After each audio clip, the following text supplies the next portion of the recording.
અહીંયા મેં કુકરમાં અડદની દાળ બાફી લીધી છે। મેં 200 ગ્રામ દાળ લીધી હતી અને 2 ગ્લાસ પાણી લીધું છે અને 3-4 વિસલ વગાડી લેવાની। બફાઈ જાય એટલે પછી એનો વઘાર કરી લઈએ આપણે। અહીંયા મેં થોડી કળી લસણ લીધું છે, 3 તીખી મિરચી લીધી છે, પછી કરી પત્તા લીધેલા છે, છીણેલું આદું લીધું છે અને 2 મોટા ટામેટા લીધેલા છે। હવે આપણે લસણ અને મરચીને નાની કટરમાં ક્રશ કરી લઈશું, ટામેટા સમારી લઈશું।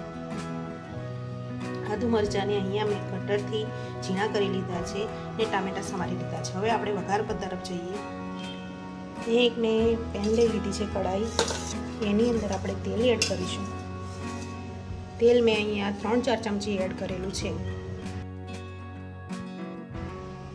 વલોણની મદદથી મેં અહીંયા સરસ એકદમ મેશ કરી લીધી છે દાળને, તમે જોઈ શકો છો। હવે તેલ ગરમ થઈ ગયું છે। હવે સૌ પ્રથમ એની અંદર જીરું એડ કરીશું। જીરું સકળાય છે ત્યાં આપણે લસણ મરચાંની પેસ્ટ એડ કરી દઈશું, આદુ એડ કરી દઈશું છીણેલું, કરી પત્તા એડ કરી દઈશું,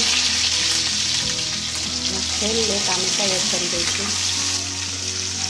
સાઈડ ઉપર ઘી થોડું નાખી દઈશું,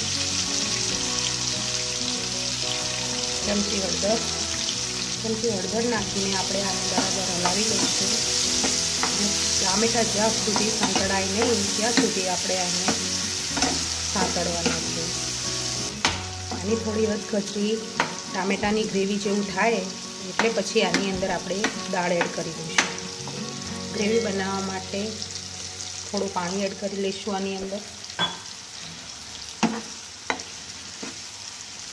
ધીમા તાપે આને ચડવા દઈશું।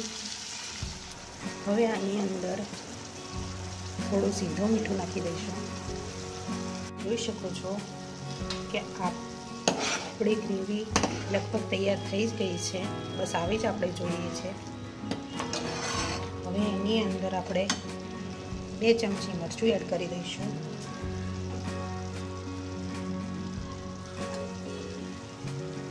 હલાવી દઈશું। બસ તૈયાર છે આપણી ગ્રેવી। હવે એની અંદર આપણે દાળ એડ કરી દઈશું।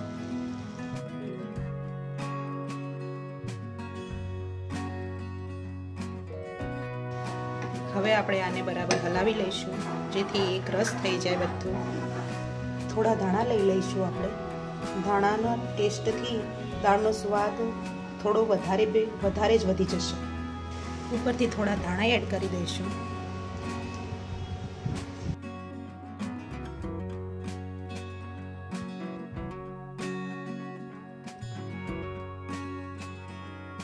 થોડીકવાર ઉકળવા દઈશું આપણી દાળને।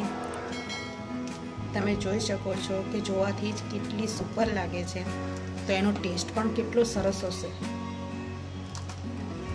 આ કલરફુલ દાળને 5 થી 10 મિનિટ સુધી ઉકળવા દઈશું। એના માટે આપણે ઢાંકણ ઢાંકી દઈએ થોડીક વાર, ફક્ત 5 થી 10 મિનિટ જ રાખવાની છે। પછી આપણી દાળ સર્વ કરવા માટે તૈયાર છે।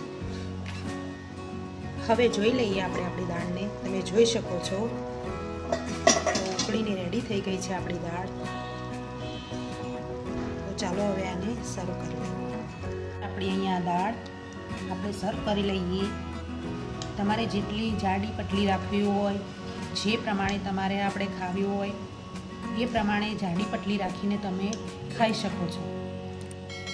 તો આપણે અહીંયા સર્વ કરી લીધી છે અડદની દાળ। તમે જોઈ શકો છો। ખાસ આમાં એટલું જ ધ્યાન રાખવાનું છે કે તમારે કેટલી જાડી ને કેટલી પતલી રાખવી છે, બસ। અને મસાલો તો મેં તમને જે પ્રમાણે કીધો છે એ પ્રમાણે તમે એડ કરશો તો મારા જેવી જ બનશે ને બધાને ભાવશે પણ ખરા। તો એકવાર આ રીતે ટ્રાય જરૂર કરજો।